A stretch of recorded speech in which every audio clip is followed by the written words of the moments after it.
Hola, buenas tardes.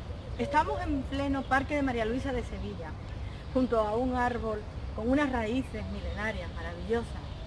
Y también estamos aquí para explicaros y presentaros el curso que vamos a realizar en la Universidad Pablo de Olavide, en la sede de Carmona, el próximo verano, en julio, 20-21 de julio, que os vamos a hablar en ese curso del pasado, de la historia de nuestros judíos, de historia que ha estado hasta ahora muy oculta, conocemos poco, y como esta, igual que esta sinagoga que tenemos aquí en mitad de este parque, como podéis ver, pues así ha sido el tema, la historia de los judíos, de Sefarad, de España y de Portugal.